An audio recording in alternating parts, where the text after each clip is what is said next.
姊妹大家午安。今天非常高兴今天来了很多的新朋友，还有旧朋友。约翰福音第4章呢，讲到2个故事这2个故事其实是一体两面的。我们知道说，连续几个故事都跟水有关系。我们约翰福音第2章讲了什么？水变酒，对不对？约翰福音第3章讲了什么？重生。重生是不是水啊？需要。第4章讲了什么？渴，很渴的渴。渴跟什么有关系啊？水。你呢，在下面第5章讲了什么？一个38年的摊子，对不对？他这个水池旁边的水池叫什么名字啊？伊斯大池。那为什么跟水有关系？一水动的时候，你下去就什么？就能够得到医治，跟水有关系，对不对？你呢，在下的第6章呢，就讲了耶稣在海上行走，对不对？跟水有没有关系啊？有关系。2、3、4、5、6这5章都跟水有关系。那水是讲了什么呢？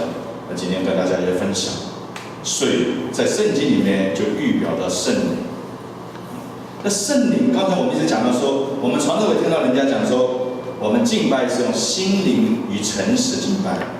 其实很少人知道这4个字什么意思。我们讲的东西常常讲心灵、诚实、现实。我想请问一下，谁知道什么叫心灵，什么叫诚实？就是我们常常讲糖尿病，其实你知道这个名字，但是你真正要明白糖尿病，你应该知道它的起因、它的治疗、它的预后，对不对？它的并发症，你这样子了解，你才会了解这个什么叫心灵与诚实来敬拜呢？心讲到我们肉体最重要的器官，我们脑袋坏掉、死掉以后会变成什么人啊？植物人，他还是人哦，他不是植物鬼哦，他还是人哦。如果你杀他的话，你还是什么犯法的哦，因为他是人哦，他是植物人，对不对？所以教会里面有很多植物人，对不对？有人是比植物人更厉害的，叫矿物人，矿物啊，植物还会动的，对不对？矿物是不会动的，对不对？所以他还是人，但是心脏一死的话，这个人就什么死了。所以心脏是人肉体里面什么最重要的东西。所以怎么叫做人要敬拜神？你的心有没有用在神的身上？这是第一点。第二点，神给人最高的礼物就是灵。我再讲一遍，在创世纪里面讲到说，我们人是怎么创造的？泥土，对不对？神造的形象，按照样式造泥土造。泥土造，所有的动物都是泥土造的，但是唯一不一样就是人，当他造好的时候，神向着他的鼻子什么吹一口气。你看，他没有向着狮子吹一口气，他没有跟老虎吹一口气，他跟谁吹了一口气啊？跟人吹了一口气。你看到一个人用嘴巴将气吹到鼻子里面，这种关系是很亲密的，阿们吗？你的敌人可不可以在你嘴巴面前吹口气啊？不会。这你的太太、你的孩子，对不对？这表示是非常亲密的这种关系。你的神将他最好的东西通过气来给了我们，这叫灵。所以灵是神给我们最好的礼物，心是神创造我们肉体最重要的器官。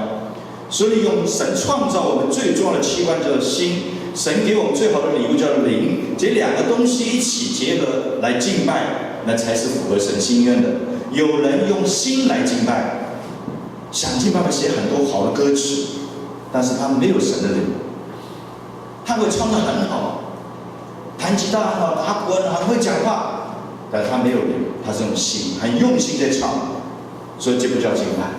有人呢很有灵，刚才弟兄讲的灵恩派，对不对？我不是说灵恩派什么不好，有人只用灵，圣灵感动我，我想唱就唱，我不想唱就不唱。今天圣灵感动我，耶稣也到我讲话了，就我上来讲话，对不对？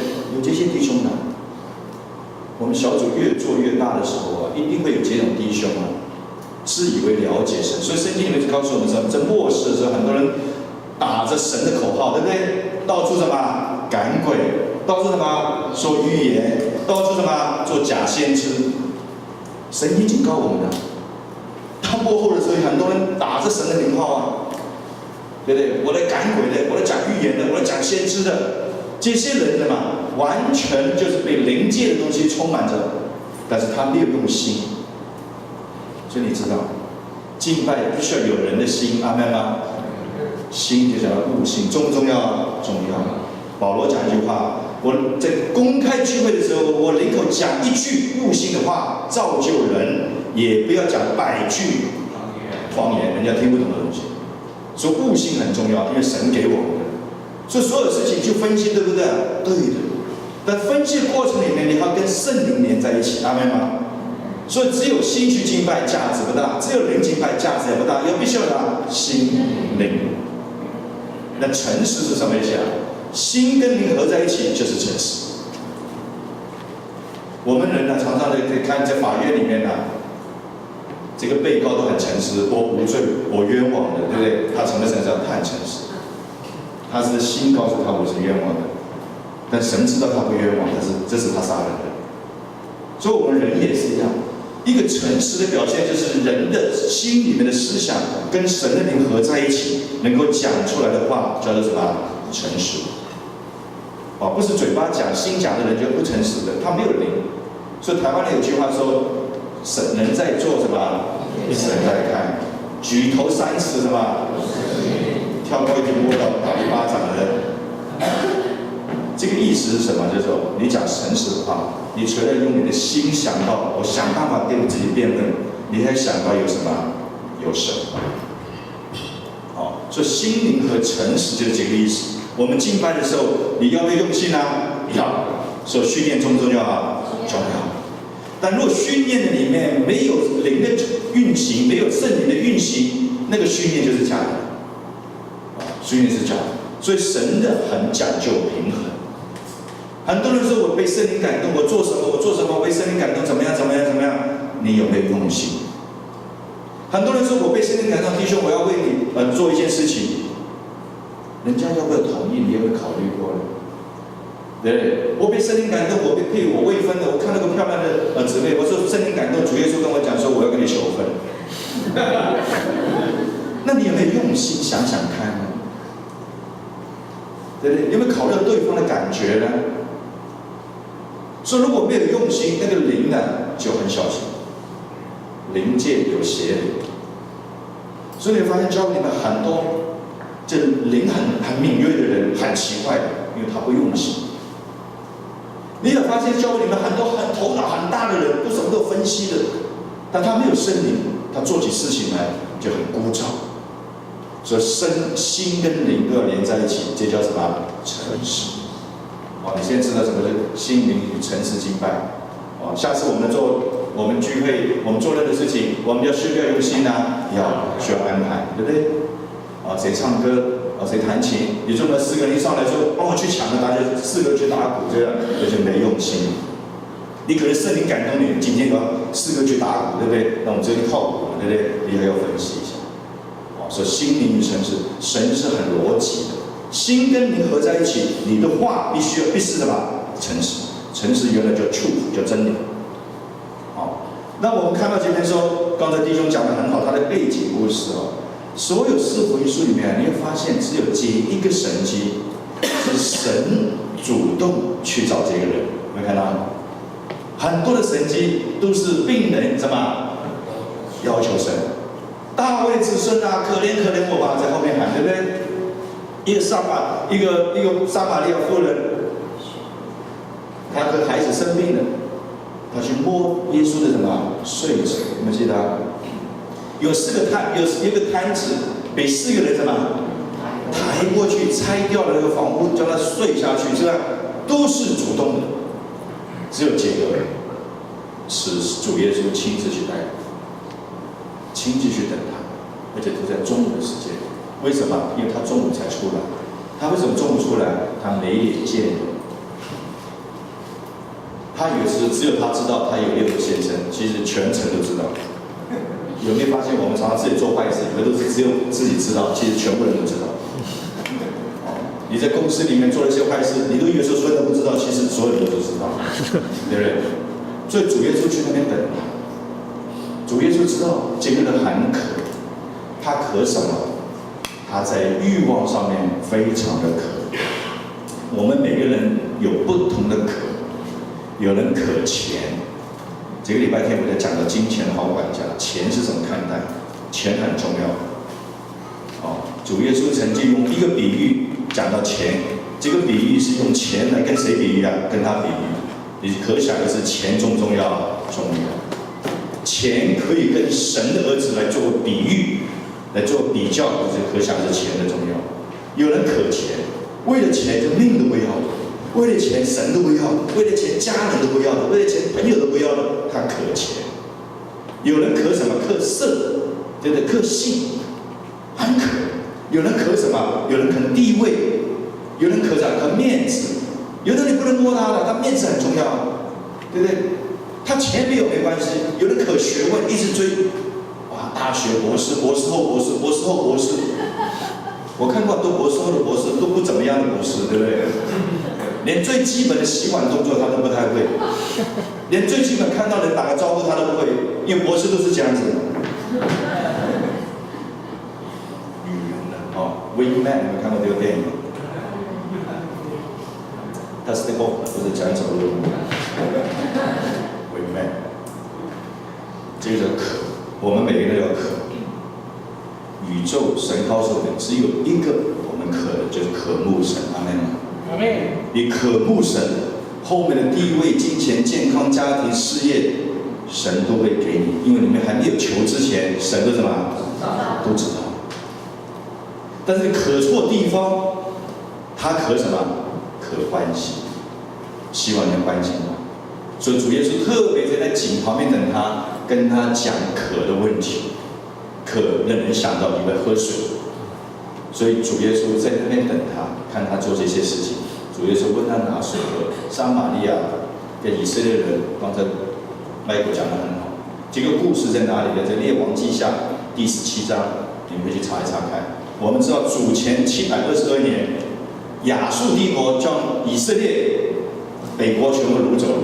北国的首都在哪里啊？在撒玛利亚。你的主前586年，巴比伦帝国将犹大北南国整个掳走。犹大的首都在哪里啊？在耶路撒冷。所以被称为撒玛利亚人，就是北国的人。当亚述帝国绑走所有的人之后呢，亚述帝国派他们当地人进去住，就占有这个地方。就好像日本人在我们北京沦陷以后，他派很多人到北京里面住了很多日本人，想同化。但是发现呢，那些人进到里面呢，因为撒玛利亚还是以色列的国，还是敬畏神的地方。这些外邦人进去呢，他们拜自己的偶像，将不同的偶像带进去。有人拜什么？拜五谷丰收的；有人拜什么？拜鱼米，就是拜农作物的；有人拜什么鱼的；有人拜这金钱的；有人拜什么？拜生育的。不同的神在那边拜。列王记下第17章就告诉我们。神派了狮子进去，狮子是神创造的，进去将他们全部咬死。亚述帝国听到说，有人建议说，他们的神很厉害，我们不照着他的规矩，人就被咬死了。亚述帝国的国王就发布了一个命令，很简单，我们派人进去，但是也守他们的律例典章。那谁去教他们呢？就找了一个祭司。在他们被掳的里面找那个祭司进去里面教他们，这个人进去教那些人难不难啊？很难。祭司教以色列人就很难了，对不对？你们看到利未记就知道了，很难。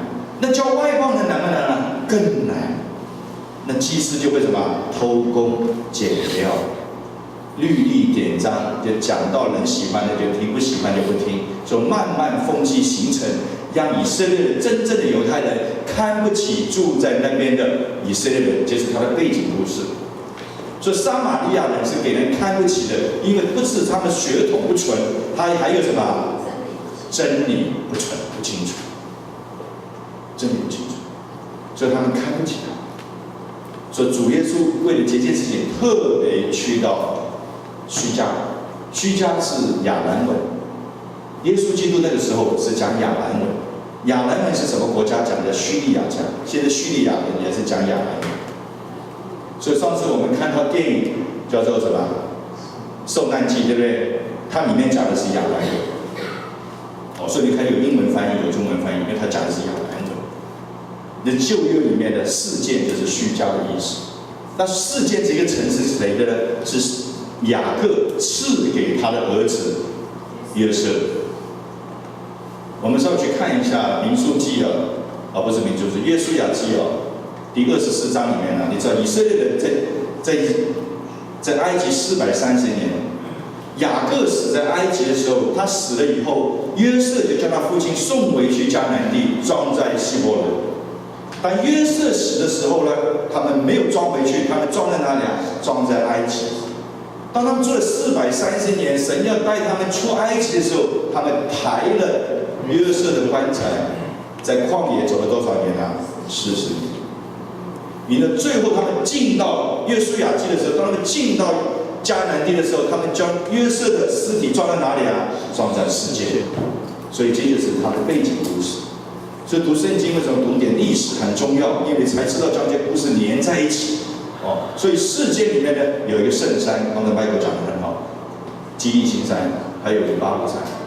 如果你读过旧约的这个申命记的第9章里面就讲到这个故事，就当以色列要进到这个迦南地，神就跟他们讲说，12支派分成两边，6个支派站在基利心山，6个支派站在以巴路山。这些支派站的没有多大的意义，但是神说，如果你站在以巴路山，就是咒诅的，意思说你不要站在以巴路山这个位置，站在基利心山的就是什么？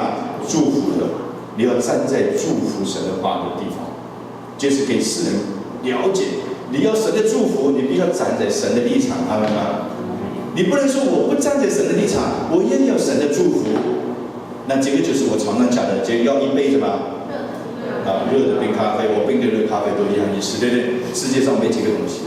你要蒙恩，就必须要走在耶和华的道路里面，阿们吗？阿们。你要不要给车子撞到？你要看到绿灯你才能走，对不对？你要不要被车子撞？要随便乱走，那迟早被车子撞。没有撞你是运气，撞你是应该的，对不对？所以我们要蒙恩，我们必须要走什么？神的道路里面才能蒙恩。所以整个故事呢，告诉我们，神的儿子特别为了他是亚伯拉罕神、以撒的神，也是雅各的神，他特别去那边打撒玛利亚的妇人，因为他们也是亚伯拉罕、以撒、雅各的子孙。阿们吗？所以神的儿子来到地上是寻找失散的羊，这些羊先从哪里开始寻找啊？先从犹太开始寻找，从犹太开始寻找。所以当然讲的故事里面，神的耶稣当然知道他需要什么，当然知道渴什么，当然知道他的缺点是什么。所以主耶稣他也很给他面子，他说：“请你的丈夫来。”神没有说你厚大大嘛，这个娶5个丈夫，神没有讲，对不对？厚大大对吧？我讲的怎么像广东话？谁认为最标准的？你讲一下。这几个字不好讲。厚大。保罗，你讲啥？你讲一下。厚大大。真的不好讲的这个。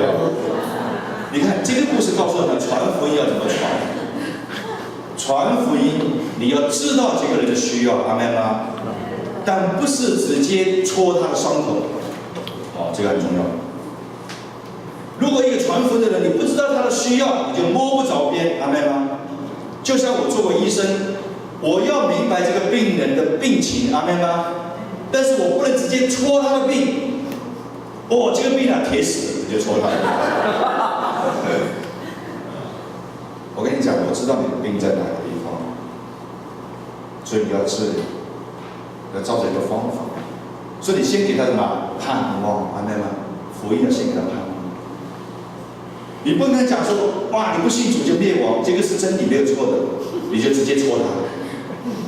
主耶稣会说，你6个先生有没有这样戳他？没有。但主耶稣知不知道他有6个先生啊？他知道，所以告诉他，请你带你的丈夫来。所以从圣经里面，我们学到很多传福音的秘诀。很多人传福音搞不清楚对方需要是什么。他非常有钱的，你却跟他讲说财主进天国是难的，那还传什么福音呢？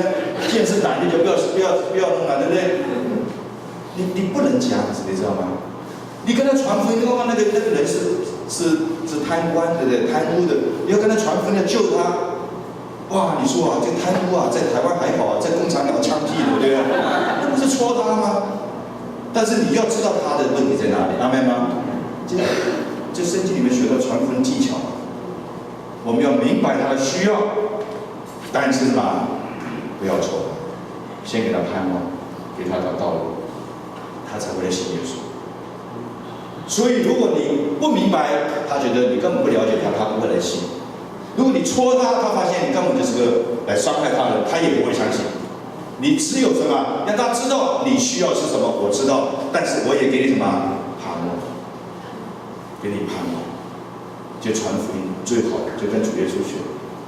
所以最后他说我没有，主耶稣说你讲的没有错，主耶稣没有说让你撒谎，对不对？神都有很正面，你讲的没有错，为什么没有啊？因为没有立约嘛，没有去公证嘛，对不对？没有公开嘛，当然没有，同居不算是丈夫嘛，他也没有讲错。但是神的道也不是停在这边，他说是你讲的没有错，没有，因为现在有的也不算，因为现在那个也没有注册。所以真理你让他了解，你跟人家传福音，你不要觉得你跟基督徒是笨笨的。我了解你的情形，但是因为我也是靠着恩典，所以我也不定罪你，阿们吗？就是这个原则。你不能笨到说，他们觉得跟基督徒谈笨，不讲什么东西。神是笨的神吗？不是，神是宇宙最智慧的神，阿们吗？你是神的仆人，你应该有智慧，是属天的智慧。你怎么知道怎么 approach 这个人，去接触这个？你有方法，你有方法。所以前面讲说，当他讲说我没有，他说你讲的没有错，因为现在有的也不是你的丈夫。这么话讲下去的时候，第一没有伤害的话，他面子都全部挂住了。当他面子挂住的时候，这个人心里面就软下来。主耶稣再叫真理告诉他，因为你已经有5个了，现在不是，所以你很渴。所以他跟主耶稣讲：“你喝这个水，你仍然怎么会渴？你渴的关系。”这个第6个给你离开，你再找第7个，你还是会渴第8个，你会渴第9个。但喝我的水，你永远就不渴，你要认识神。所以整个故事讲下去，将它连接起来的时候，这个撒玛利亚妇人不单只没有生气，她还很高兴的叫那个药水的罐子放下来。圣经里面记载这个事情，对不对？将药水的器皿放下是什么意思啊？药水它是那个渴才不停的药水。将这个渴的东西放下来，意思啊，将我原来的渴什么放下来，将我旧的事情什么放下来，因为我现在得到个新的东西。所以这2个故事其实同一个故事，信心可以让你成为一个新造的人。这个撒玛利亚妇人本来是旧造里面她渴关系，当她认识了神，相信这个是弥赛亚的时候，她将旧的东西放下来，她变成一个什么新造的人。你看新造有什么不一样啊？他本来是旧里面，他渴很多关系，但是他不敢见人，是不是？他去拿水都在中午，最后没有人去的时候，他才去。万一去到看到隔壁的三姑，又看到右边的六婆，那是非很多了，偷笑他，对不对？他又来了那个，嘴巴不讲，心里面就取笑他，你知道他行为就取笑你，所以他没有办法见人。但是他一放下旧的东西，接受了新的生命以后，他完全不一样。他主动去告诉他们的人，对不对？你们看到，我遇到一个人，他叫我什么？素来的事就什么都说出来了。以前他不喜欢人家知道他过去的事情，现在他生命改变了，他已经不怕人家知道他过去的事情，他还主动去跟人家讲我过去是怎么糟糕的人。也叫做什么？见证，这么写2个字，有没有看到？所以福音见证很重要。如果你生命没有改变，你讲这个神多好，价值不大。你在公司里面跟人很难相处，对不对？什么事情都要占便宜，什么事情要争、要夺、要取。要传福音的时候，你叫他去传福音，他不会相信你的事。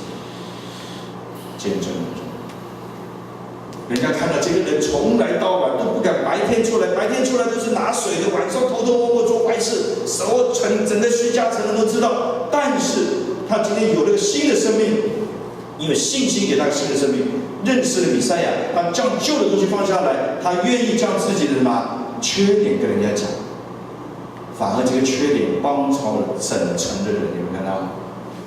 将我素来所行的都说出来，他就是救世主。你能说出见证，传福音不是只有见证，你会发现后面有句话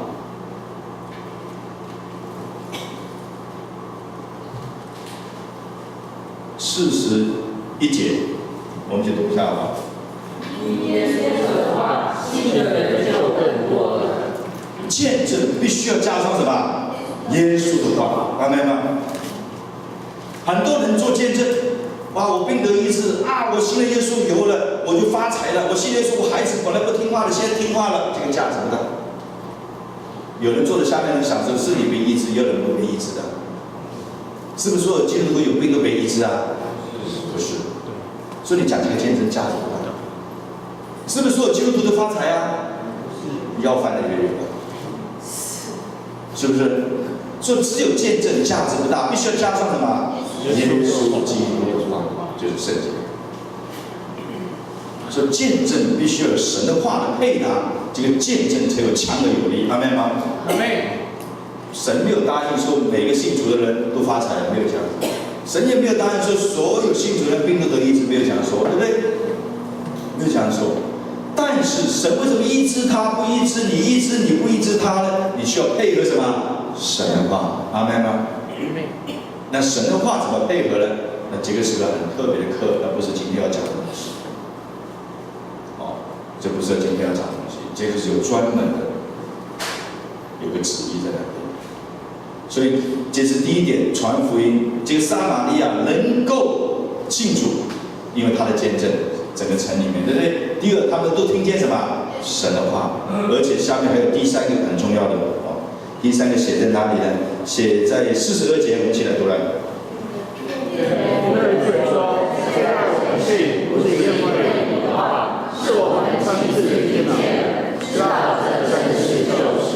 好，第一，传福音需要有见证，对不对？第二，需要有神的话。第三，他必须要什么？亲自听见。所以为什么传福音聚会希望你来到这边？来到这边不是听甲说、乙说、丙说、丁说，不是，要亲自什么？听见自己的话。所以整个虚家城，整个事件城，因着一个人，那个人是那个城里面最糟糕的一个人，但因为他的生命一被改变，却翻转了整个城市，明白吗？所以你不要觉得你是公司里面最小的，你在家里面最没有用的。曾经有个姊妹跟我讲说：“哎，兄啊，我在家里传福音，怎么传都没有果效啊！如果我是王永庆的太太，我传福音有果效的。王永庆很多太太不信主了，所以这句话不是真理，对不对？不要小看你自己，阿门吗？阿门。这个虚家城撒玛利亚妇人在城里面是最糟糕的，她却什么翻转了整个城市，因为她有见证，她相信神的话。”让他们亲耳听见。第二个故事也是一样，讲了大臣的儿子被医治。约翰福音有7个神迹，今天有些新来的朋友如果你听过前面讲就知道，7个神迹，它不是叫 miracle， 它是叫做 sign 症状，从症状来这是叫做标志从这个7个标志来认识这个神是位怎么样子的神。第一个神迹就是水变酒，对不对？要认识这个神是什么？我们的生命是充满什么？喜乐的，酒代表喜乐，而且越老什么越喜乐。所以他讲一句话，为什么叫好酒什么？到如今呢？我们人生是倒吃甘蔗，越吃什么越甜。外邦人是什么？怎么吃甘蔗？是越吃什么越苦。所以我听到别人说老了就没用了老了怎么就唉声叹气了？哎呀，死了算了啦！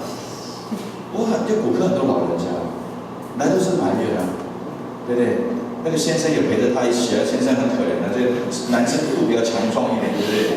因为以前做劳力嘛，所以比较强壮一点。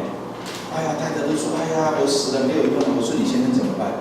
哎呀，他看着办啊，对不对？那先生不敢讲话，我老婆真的很多都是陪太太来看病。你说呢？有的怎么讲的啊？死的时候呢，上天堂比较好了。我就问他，你怎么知道你能上天堂？他跟我讲这个话，我是基督徒。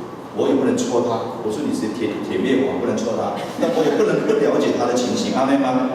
我就问他，我说你怎么知道上天堂？他说我从来没有想过。你看，每个人自己以为自己想上天堂，从来没有人告诉他，天堂只有信的人接受耶稣基督宝血的才能上去，没有人告诉他。所以很多人灭亡都不知道，灭亡都不知道。所以主耶稣就讲，你们要去使万民做的人，神愿万人得救，不愿一个人沉沦。今天将这个使命交给谁啊？交给我们，他没有交给天使，他交给我们，我们要去传福音。很多人不知道，连死的时候都不知道。很多老人家说啊，越这个越那个，他人生越做越苦。我们基督徒是，我们人生越来什么越快乐。所以我虽然是肉体什么会腐败，但我的生命、我的灵命会越来越成长。为什么？因为我快见到我的救主。我们一生追求不是在见救主吗？阿们吗？这不能玩假的。你一天到主啊，我爱你，我想见你。主说好，时间到了，来吧。那你下个半时就告诉主说你撒谎，你根本不想见到我。我们今天有多少人想见到主的？对不对？我们在讲谎言，对不对？在讲谎言。你看那个 Dr. Ken 去西非得到艾滋，得到那个伊波拉，这个伊波拉，得到伊波拉这个病毒的，他就是信神。你随时要我走，对吧？我就走。他有他的 calling， 我随时可以走。这个就真的基督徒，因为他了解。所以上次有首歌嘛，不叫你的 Christ Alone 吗？对不对？它里面有首诗歌，从我们人第一个是吧哭声，我们人来到地上第一个什么就哭，你不哭打到你哭，对不对？所以这 first cry 就是第一个哭声，婴孩啊哭出来，我是活了，对不对？哭不哭都会出问题。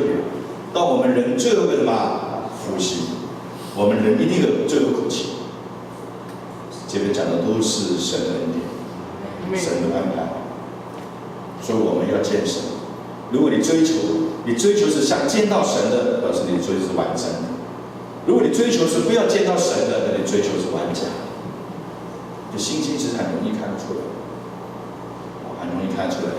那主耶稣这几边讲了一个特别的话，他们来到这边，跟门徒去买东西，看到耶稣跟那个撒玛利亚人在聊天，你就问他，以为他们跟他拿东西吃。主耶稣说：“我的食物不是，我的食物是遵守差遣而来的旨意，做成他的工。”所以我在讲，基督徒有4种食物。跟我读经一段时间的，大概知道，第一种食物是什么？神的话，神的话，神的话是我的食物，对不对？马太福音4章4节，原版不在马太福音出现，是《申命记》第8章第3节。人活着不是单口食物，那是口神口也说出去吧。就是不读经的人，你会健康有问题，属灵的健康有问题。第二种食物就是前面讲的，要做什么？神的工，你需要侍奉。一个只有读经不侍奉的基督徒，你就会定罪别人，你会觉得这个太简单，那个太简单，你会怨天尤人。你只有亲自下来打一场仗，出来服侍，你才知道说服侍神是何等的荣耀，服侍神是不容易，需要培训，需要学习。所以读圣经服侍是不能避免的，但是我们还是活在地上，所以环境是我们什么食物，对吧？这个罗马书第8章讲到说，万事互相效力，叫爱神的人什么得益处。万事原来就 surrounding 就是环境，原来所有的环境都让我得到什么益处。任何环境呢，我都知道嘛，吃下去食物，我不怨天也不尤人，因为这是来自神的旨意。每件事临到我身上，神都知道。耶稣讲句最大的话，他说：“你的头发掉一根，如果神不同意，都什么都不能掉。”所以我掉头发，神是同意的，对不对？所以我也不要怨天尤人，就是接受，是不是？虽然有时候倒霉，所以我看到保罗这么茂盛的头发，我就很吃醋的，很茂盛的。这环境是我们食物，阿们吗？一个基督徒如果常常怨天尤人的，就是没有去吃一种食物，叫做环境。第三、第四种食物，就仇敌是我们的食物。就民数记第14章里面讲的，当12个探子进去的时候，2个讲正面的话，10个讲负面的话。看到亚纳族人，对不对？亚玛力人很高大，他们讲的是事实。但是那2个看正面的人，他是什么？他说：“你们不要得罪神，你们不要背叛神。”第14章里面讲到，你们也不要背叛神，因为这个是神赐给我们的地方，他们是我们的什么食物。所以很多教会常常替撒旦做广告，都说撒旦攻击我们，撒旦攻击我们。你信撒旦教的？宇宙最大的是谁啊？他不同意，撒旦哪里怎么办呢？阿妹吗？这要认识。撒旦说我很冤枉啊，不是我攻击你啊，是你懒，对不对？啊，得到糖尿病啊！撒旦攻击我，撒旦说没有，一天到晚吃甜的不得才怪，对不对？没有攻击你啊，对不对？哎呀，被 fire 掉了，公司被 fire 掉了啊！撒旦攻击我的，撒旦牧师还在祷告啊！撒旦寻求了，撒旦说我冤枉啊，我冤枉啊！我没有攻击他，他懒得要死，不 fire 才怪啊！你看，所以我们永远讲正面的东西，阿门吗？阿门。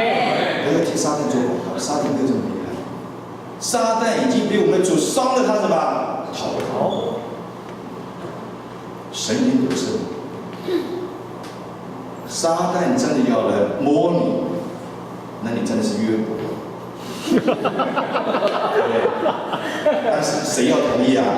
神要同意。神做每个动作都有撒旦的限制，你可以摸他，叫他外在东西全部拿走都可以，但是你不能夺他的性命。神有规范。那我们都是不是约伯，对不对？我们离开约伯差很多。做约伯需要3个条件。约伯记第1章这样子：乌斯地有一人名叫约伯，此人什么？完全正直。当你说你要做约伯时，你问问你正不正直？不是普通正直，是什么？完全正直。我们这边有完全正直，请你举个手。我放下了。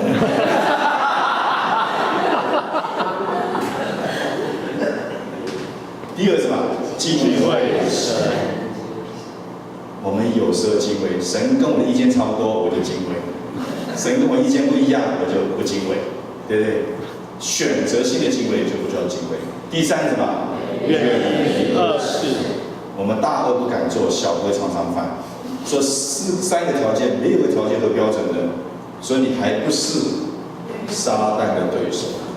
就是你不能代表中华民国去跑Olympic，你不要怕，你跑19秒的还早，100公尺人家起码10秒才能够代表中华民国，你不要吓得要死啊！每天训练怎样跑，你不要怕，你跑20秒的没资格去，对不对？所以都不要怕。神完全掌权，阿们吗？神了解我们有多少能力，神了解我们有多少本事。神给我们的重担不会超过我们所担的，阿们吗？所以他讲一句话：我的恶是什么？不对，我的恶是容易的，我的担子是什么？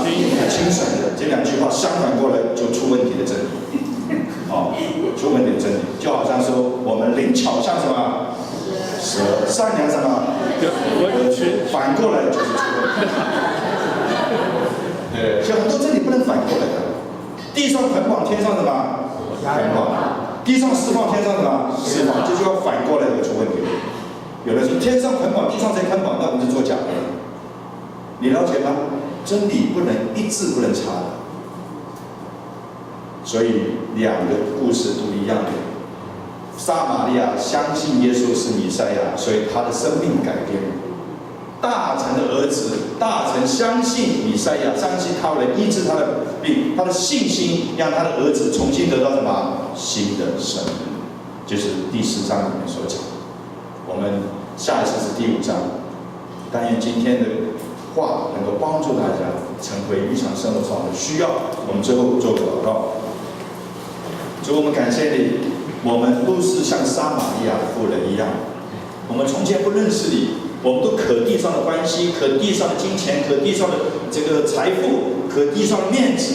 但是今天你赦免了我们罪，我们凭信心相信你是宇宙的真神，你的血洁净我们一切的罪恶，让我们变成个新造的人，我们可以出去做见证。主，我们要像这个大臣的儿子一样，我们都死在过犯罪恶的里面。主，今天如果不是因着你的宝血洁净我们，我们的道路就是走向灭亡。但是因为我们今天信心接受了主，我们有新的生命，有新的道路，这是何等的恩典！你既顾念我们，我们感谢你，将荣耀、国度、权柄来归给你，将祝福归给你所爱的人。谢谢你主，奉耶稣基督的名。